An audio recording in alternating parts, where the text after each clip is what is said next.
जल्दी से मुझे बताइए कि हम कहाँ तक पहुंच चुके थे। लास्ट क्लास में कहाँ तक पहुंचे? किसान आंदोलन पढ़ने शुरू कर दिए थे। जी हाँ, बिल्कुल ठीक बात है। और लास्ट हम फड़के आंदोलन या फड़के मूवमेंट तक पहुंच चुके थे। बिल्कुल सही। चलिए कंटिन्यू करते हैं। हम पढ़ रहे थे pheasant movements in India. Bharat में किसान आंदोलन।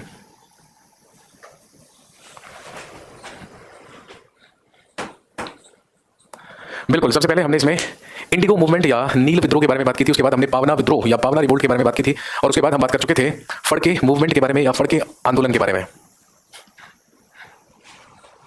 और चलिए शुरुआत करते हैं, कंटिन्यू करते हैं इस टॉपिक को। और लिख लीजिए नेक्स्ट,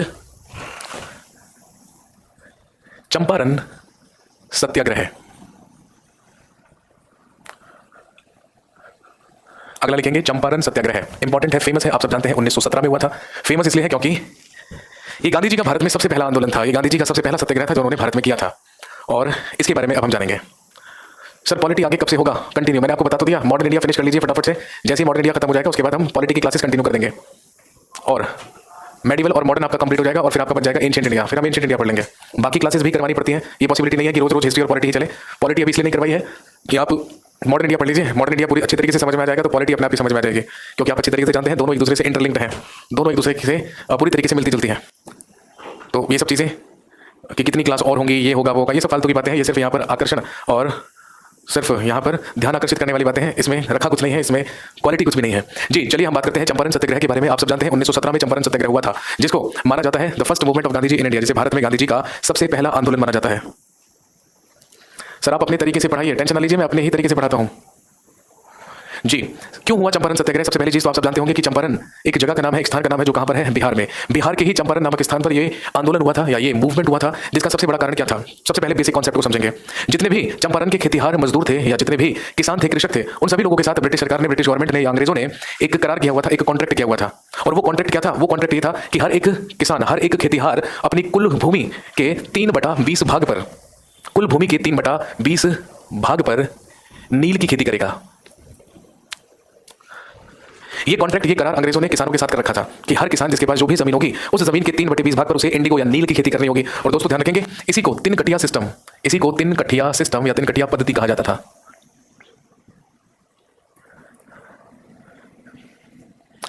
लेकिन हुआ क्या? 19वीं सेंचुरी के अंत में जाकर यूरोप में ऐसे केमिकल्स का आविष्कार कर लिया गया, ऐसे रसायनों का आविष्कार कर लिया गया, जिससे सिंथेटिक नील इन्वेंट कर लिया गया। अब रसायनों और केमिकल्स का इस्तेमाल करके भी नील बनाया जा सकता था। अभी तक तो नील की खेती हुआ करती थी भारत में, जिससे अंग्रेज उस नील को यूरोप भेजा करते थे और यूरोप में भेजकर कपड़ों को रंग दिया जाता था या नील दिया जाता था। लेकिन अब ये प्रथा धीरे धीरे क्या होने लगी? कम होने लगी। क्यों होने लगी? क्योंकि जो 19वीं सेंचुरी के एंड में केमिकल्स से नील बनाने का आविष्कार हुआ, वो बहुत ही सस्ता फॉर्मूला था और वो बहुत ही सस्ता तरीका था नील बनाने का। यही कारण हुआ कि जो भारतीय नील था उसकी जो मांग थी वो बहुत कम हो गई। और चंपारण और उसके आसपास में जितने भी नील के कारखाने थे, जितने भी नील की मिलें थी, क्योंकि अब डिमांड खत्म हो गई, इसी वजह से जो कारखानों के मालिक थे, जो अंग्रेज थे, अब वो अपने नील के कारखाने बंद कर करके जाने लगे। कहने का मतलब अब अंग्रेज और किसानों के बीच में जो करार हुआ था वो कहीं ना कहीं अब क्या होने लगा? डिसबैलेंस होने लगा। इसी वजह से अब अंग्रेज चाहते थे कि किसानों की तरफ से ये जो करार है ये तोड़ दिया जाए, क्योंकि अब हमें जरूरत नहीं है कि किसान अपनी भूमि के 3/20 भाग पर क्या उगाएं? नील उगाएं। इसीलिए अंग्रेजों ने इस करार को तोड़ने के लिए इंटेंशनली क्या किया? किसानों के ऊपर जो लगान थे, जो कर थे, वो बहुत ज्यादा बढ़ा दिए और वो बहुत ज्यादा इंक्रीज कर दिए, ताकि उस लगान को देने में सक्षम ना हो किसान, और पूरी तरीके से जो कॉन्ट्रैक्ट था, जो करार था तिनकटिया सिस्टम का, वो पूरी तरीके से क्या हो जाए? समाप्त हो जाए। बस यही सबसे बड़ा कारण था जिसकी वजह से चंपारण सत्याग्रह हुआ और यहां पर किसानों के द्वारा विद्रोह कर दिया गया। और ध्यान रखेंगे, चंपारण के ही एक व्यक्ति, 1917 में चंपारण का ही एक व्यक्ति जिसका नाम था राजकुमार शुक्ला या राजकुमार शुक्ल, राजकुमार शुक्ला या राजकुमार शुक्ल, जो कहां से बिलोंग किया करता था? चंपारण से ही बिलोंग किया करता था। ध्यान रखेंगे, यही वो व्यक्ति था जो जाकर गांधी जी से मिला। और गांधी जी से इसकी मुलाकात कहां पर हुई? ध्यान रखेंगे, लखनऊ में। और यही वो आदमी है जिसने जाकर गांधी जी से रिक्वेस्ट की कि गांधी जी आप आइए चंपारण और इस आंदोलन का नेतृत्व कीजिए, इसको दिशा प्रदान कीजिए, क्योंकि अगर गांधी जी वहां पर जाएंगे तो अब किसानों की जो बात है, जो किसानों का आंदोलन और विद्रोह है, उसका वजन अपना आप ही क्या हो जाएगा? बढ़ जाएगा।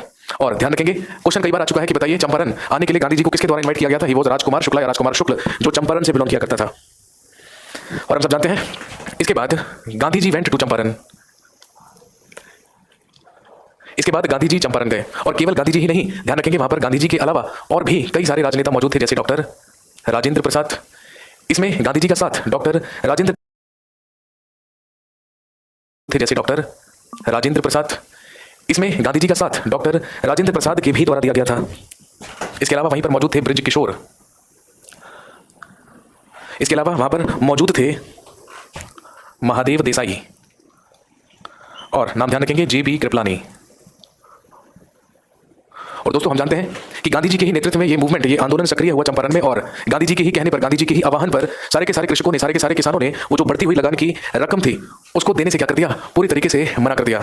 और जब उसे देने से मना कर दिया वहां के किसानों ने, तो हम सब जानते हैं गांधी जी के ही रिकमेंडेशन पर ब्रिटिश सरकार के द्वारा एक कमीशन, एक आयोग बनाया गया और किसानों की ही बात को मानते हुए दोस्तों ध्यान में रखेंगे जो 3 कठिया प्रथा थी उसे पूरी तरीके से समाप्त कर दिया गया और अवैध रूप से जितना भी धन किसानों से वसूला गया था उसका 25% भाग उन्हें वापस कर दिया गया। ध्यान रखेंगे as per this commission 3 kathia system was abolished. 3 kathia प्रथा समाप्त कर दी गई and 25% of tax was refunded to the peasants. और ध्यान रखेंगे इसी आयोग के तहत लगान का 25% किसानों को वापस कर दिया गया। और आप अच्छी तरीके से जानते हैं पूरी तरीके से सफल हुआ ये चंपारण सत्याग्रह गांधी जी के नेतृत्व में, और इसी को भारत में गांधी जी का पहला सत्याग्रह या सबसे पहला मूवमेंट माना जाता है। और ध्यान रखेंगे इसी आंदोलन के दौरान Rabindranath Tagore gave him the title of महात्मा। इसी आंदोलन के दौरान रविंद्रनाथ टैगोर के द्वारा गांधी जी को महात्मा की उपाधि दी गई। इसी आंदोलन के दौरान गांधी जी को महात्मा की उपाधि दी गई।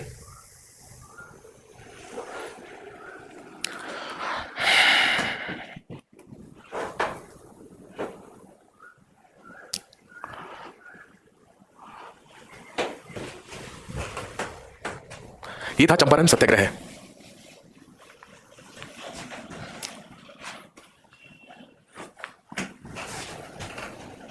इसके बाद अगला लिखिए खेड़ा सत्याग्रह।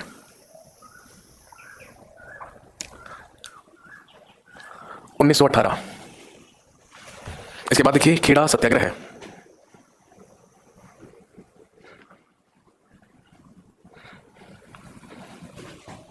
और आप सब जानते हैं खेड़ा कहां पर है, गुजरात में।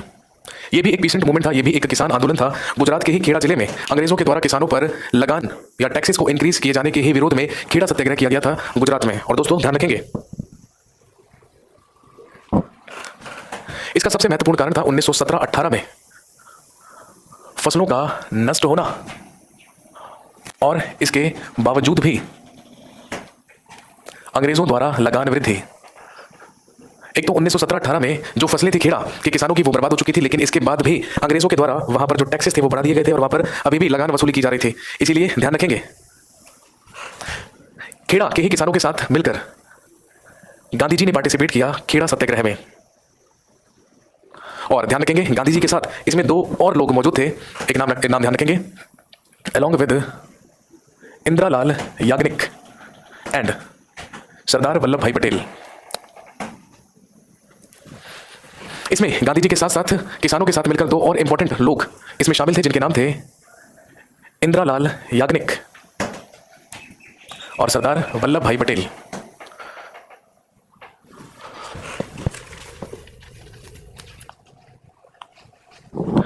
सारे के सारे किसानों ने गांधी जी और इंदिरालाल याग्निक और सरदार वल्लभ भाई पटेल के नेतृत्व में लगान ना देने का आह्वान कर दिया। और ध्यान रखेंगे आपसे पूछेंगे बताइए खेड़ा सत्याग्रह के दौरान लगान ना अदा करने का नारा, लगान ना देने का जो नारा था वो सबसे पहली बार किसके द्वारा दिया गया था? तो ध्यान रखेंगे उस व्यक्ति का नाम था मोहनलाल पांड्या।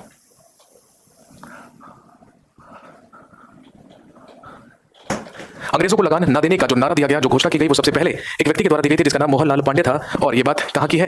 ध्यान रखेंगे खेड़ा के कापड़गंज में। खेड़ा के कापड़गंज नामक स्थान पर ही मोहनलाल पांड्या के द्वारा अंग्रेजों को लगान ना देने की घोषणा कर दी गई।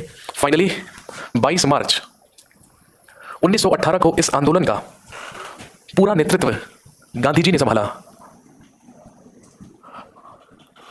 और किसानों के द्वारा लगान ना देने का पूरा समर्थन किया। और दोस्तों ध्यान रखेंगे जब गांधी जी ने सारे के सारे इस आंदोलन का नेतृत्व संभाल लिया तो फिर क्या था, अंग्रेजों को गांधी जी के सामने झुकना पड़ा और ये फाइनली डिसाइड कर दिया कि खेड़ा से केवल उन्हीं किसानों से लगान वसूल किया जाएगा जो उस लगान को देने में सक्षम होंगे, जो उस लगान को देने में केपेबल होंगे। तो ध्यान रखेंगे 22 मार्च 1918 को गांधी जी ने इसका नेतृत्व संभाला था और आप ये कह सकते हैं कि पूर्ण रूप से ये गांधी जी का भारत में सबसे पहला या सबसे प्रथम किसान सत्याग्रह था, जिसका पूर्ण रूप से नेतृत्व किसने किया था? गांधी जी ने।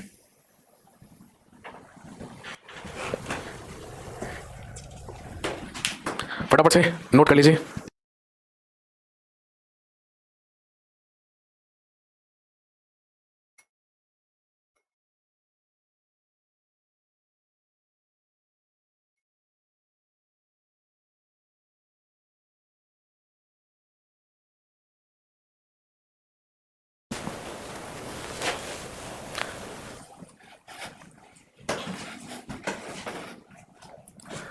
नेक्स्ट, अगला लिखिए अवध किसान सभा।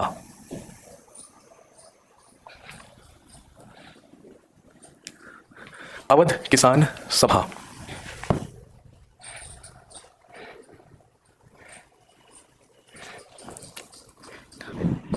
ध्यान रखेंगे इन 1918 1918 में इन 1918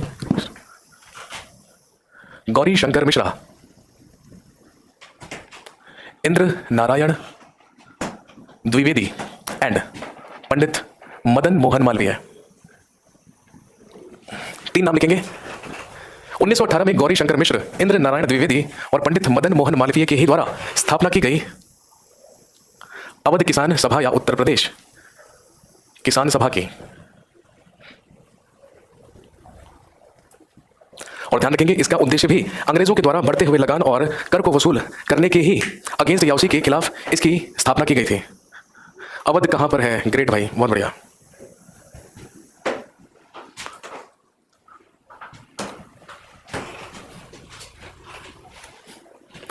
उन्नीस 18 में गौरी शंकर मिश्र, इंद्र नारायण द्विवेदी और पंडित मदन मोहन मालवीय के द्वारा अवध में उत्तर प्रदेश किसान सभा का गठन किया गया।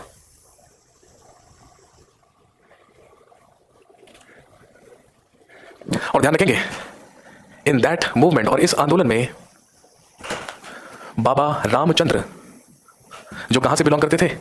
महाराष्ट्र से। In that movement Baba Ramchandra played an important role. इस आंदोलन में बाबा रामचंद्र ने महत्वपूर्ण योगदान दिया। ये महाराष्ट्र के ही एक संत थे जिनका नाम था बाबा रामचंद्र, और इन्होंने ही इस आंदोलन में महत्वपूर्ण भागीदारी निभाई थी। और ध्यान रखेंगे इन 1920 बाबा रामचंद्र मेट पंडित जवाहरलाल नेहरू। बाबा रामचंद्र के द्वारा ही 1920 में पंडित जवाहरलाल नेहरू से मुलाकात की गई। बाबा रामचंद्र ने 1920 में पंडित जवाहरलाल नेहरू से मुलाकात की और उन्हें किसानों की दुर्दशा के बारे में बताया और अंग्रेज सरकार से अपील करने के लिए कहा कि आप किसानों के हित में या किसानों के भले के लिए कुछ महत्वपूर्ण कदम उठाएं। और ध्यान रखेंगे इसके बाद in 1920 this movement was combined with non cooperation movement of Gandhi ji. 1920 में यह आंदोलन गांधी जी के असहयोग आंदोलन से जुड़ गया, क्योंकि हम पढ़ेंगे और हम सब जानते हैं कि 1920 में ही गांधी जी ने अपना नॉन कोऑपरेशन मूवमेंट या असहयोग आंदोलन शुरू किया था। इसके बाद ध्यान रखेंगे the main centre of this revolt, इस आंदोलन या इस विद्रोह का मुख्य केंद्र उत्तर प्रदेश में प्रतापगढ़ का रूर विलेज था या रूर गांव, जो कहां पर था? प्रतापगढ़, उत्तर प्रदेश में। और ध्यान रखेंगे धीरे धीरे ये जो आंदोलन था ये रायबरेली, सुल्तानपुर और फैजाबाद में भी सक्रिय हो गया। और हम सब जानते हैं तीनों की तीनों जगह यही कहां पर है? उत्तर प्रदेश। और यही पूरा का पूरा एरिया ही तो मिलाकर क्या कहलाता है? अवध कहलाता है। और फाइनली ध्यान रखेंगे on 1 March 1922 that movement was controlled by the British government. और इस आंदोलन को फाइनली 1 मार्च 1922 में एक अधिनियम पारित करके, एक एक्ट पारित करके पूरी तरीके से नियंत्रित कर लिया गया।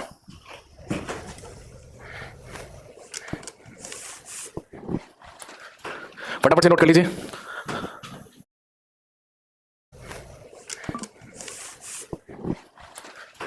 फटाफट से नोट कर लीजिए। वाह, औरंगजेब का बेटा अकबर सेकंड था सर। भाई साहब कमाल ही हो गया, आप तो मेरे से भी बड़े इतिहासकार निकले। 1806 से 37 तक भी अकबर सेकंड ही था। ओके, तो 1806 से 37 वाला अकबर थर्ड है क्या? भाई साहब मैंने क्या लिखवाया था ये बताइए, मैंने क्या लिखवाया था?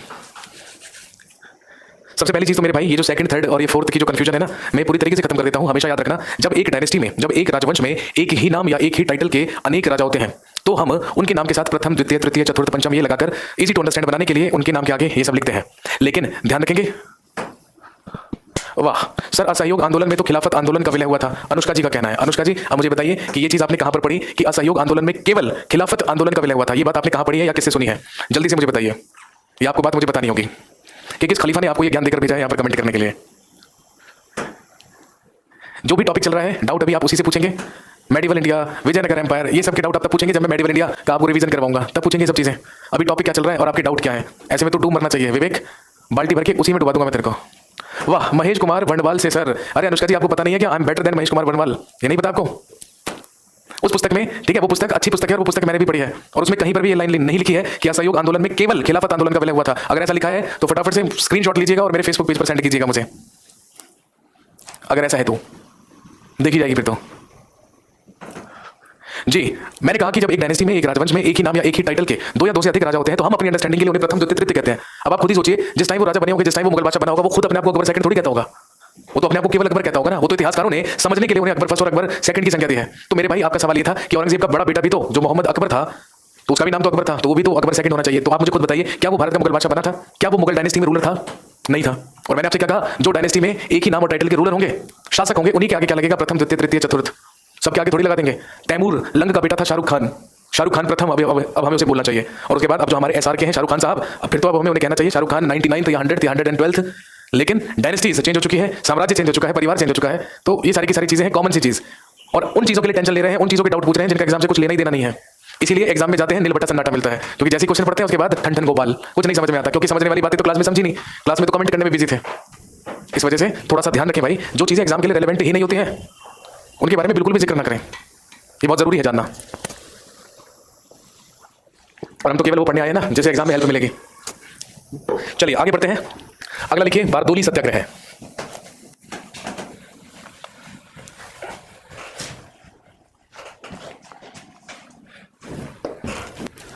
यहां पे और भी कोई कुछ पूछ रहा है खतरनाक चीज, अभी मैंने पढ़ा हल्का सा।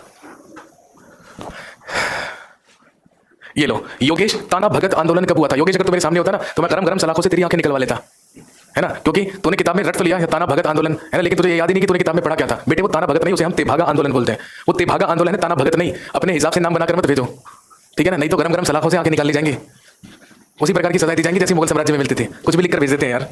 चलिए फटाफट से लिखिए बारदोली सत्याग्रह।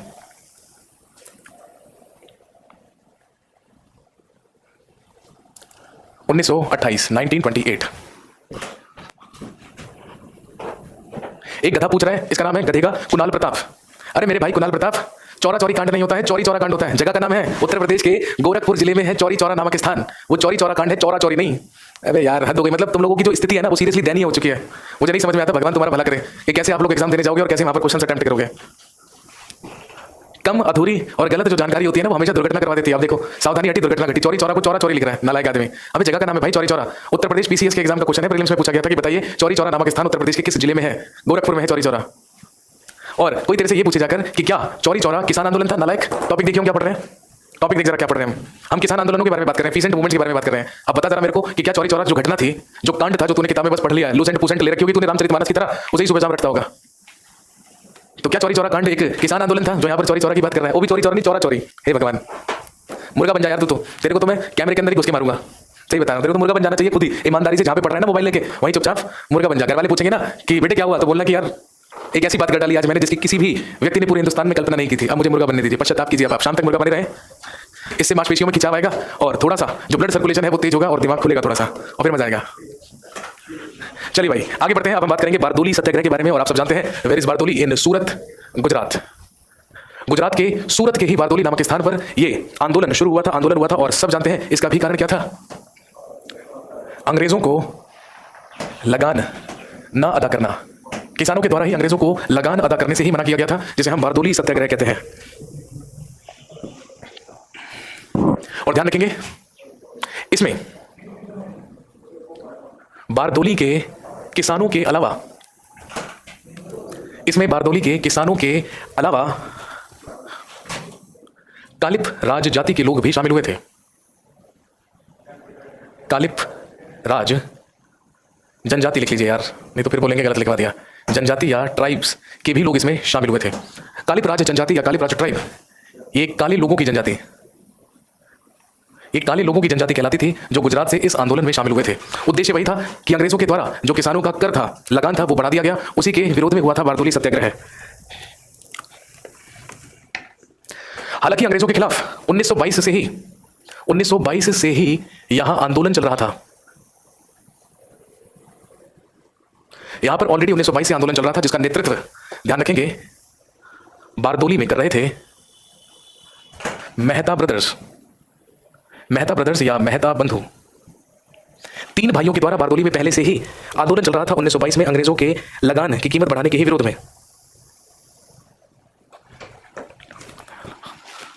और ध्यान रखेंगे इन मेहता ब्रदर्स के नाम थे कल्याण जी, कुंवर जी और दयाल जी।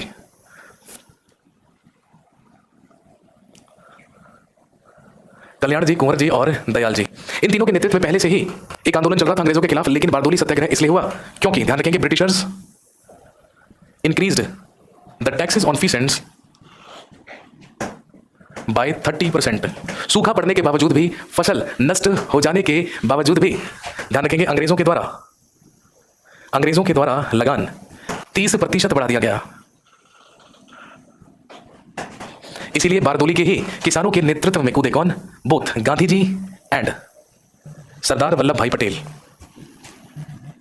इस आंदोलन में किसानों का साथ या इस आंदोलन का नेतृत्व दोनों लोगों के द्वारा किया गया, गांधी जी के द्वारा भी और सरदार वल्लभ भाई पटेल के द्वारा भी। एक सेकंड रुकेंगे।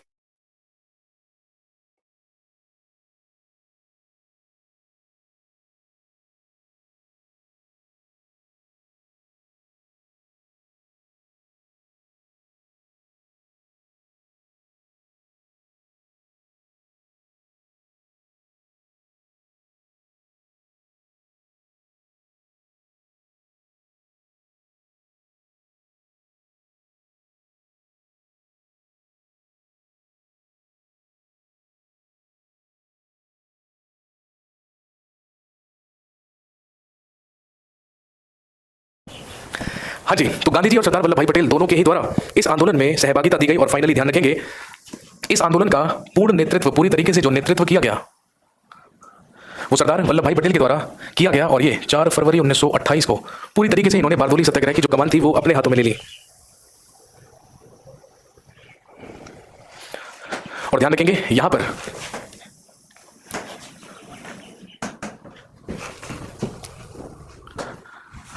आप सब जानते हैं कांग्रेस में 2 प्रकार के या 2 विचारधाराओं के लोग काम करते थे। कांग्रेस बटी हुई थी नरम दल और गरम दल में। तो ध्यान रखेंगे कांग्रेस के ही नरम दल से ये गुजारिश की गई और कहा गया कि अंग्रेजों से बात कर इस मामले में एक जांच बिठाई जाए, एक कमीशन बनाया जाए। तो ध्यान रखेंगे यहां पर भी अंग्रेजों के द्वारा एक कमीशन बनाया गया, एक आयोग बनाया गया। और ध्यान रखेंगे इसी आयोग के तहत 30% बढ़े हुए लगान को घटाकर 30% अंग्रेजों के द्वारा इसी आंदोलन के बाद 30% बढ़े हुए लगान को घटाकर 6.03% कर दिया गया। और इस आंदोलन से बेहद खुश हुई बारदोली की जनता। और ध्यान रखेंगे बारदोली की ही महिलाओं की तरफ से on the behalf of the females of Bardoli Gandhi ji give the title of Sardar to Vallabhbhai Patel. और यही वो आंदोलन है जिसके बाद गांधी जी के द्वारा वल्लभ भाई पटेल को सरदार की उपाधि दी गई। और ध्यान रखेंगे सरदार की उपाधि किन के बिहाफ पर दी गई थी? बारदोली की महिलाओं के ही बिहाफ पर गांधी जी ने वल्लभ भाई पटेल को सरदार की उपाधि दी।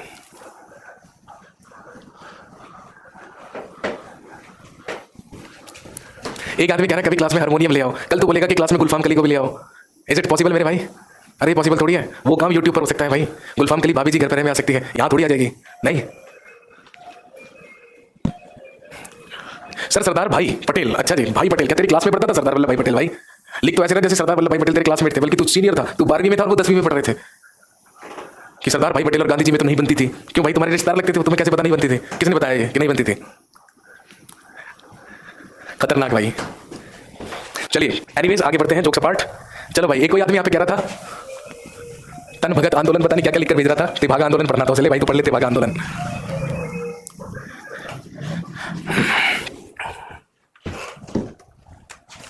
लिखिए तेभागा मूवमेंट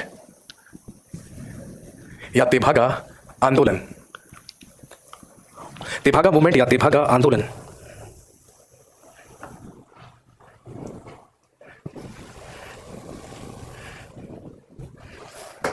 सबसे पहली चीज तो ध्यान रखेंगे, ये 20th सेंचुरी में चला, 1-2 साल का आंदोलन नहीं था, लंबे समय तक चला, 20वीं शताब्दी में। जब 20वीं शताब्दी की शुरुआत हुई तो तेभागा आंदोलन शुरू हुआ। सबसे पहले ध्यान रखेंगे, समझेंगे ये आंदोलन था क्या। बेसिकली ये जो आंदोलन था ये जमींदार और किसानों के बीच का एक आंदोलन था। यहां पर अंग्रेजों का कुछ लेना देना नहीं है।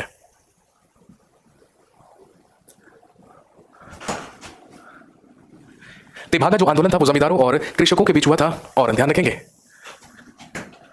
बंगाल में, और ध्यान रखेंगे बंगाल के ही जमींदार किसानों की उपज का 1/3 भाग वसूला किया करते थे, जो लगान से अलग देना होता था वहां के कृषकों को और वहां के किसानों को। इसी के विरुद्ध यह आंदोलन किया गया था। और ध्यान रखेंगे इस आंदोलन के जो प्रमुख लीडर्स और नेता थे वो कंपाराम, पहला नाम कंपाराम और दूसरा भगत और दूसरा भवन सिंह, कंपाराम और भवन सिंह थे।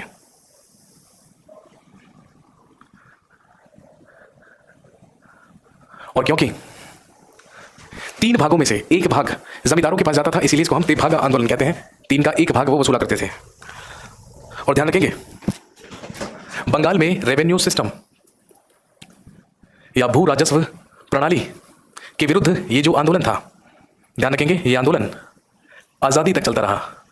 इसीलिए मैंने कोई पर्टिकुलर ईयर यहां पर नहीं लिखा है। इसी को भैया तेभागा आंदोलन कहा जाता था।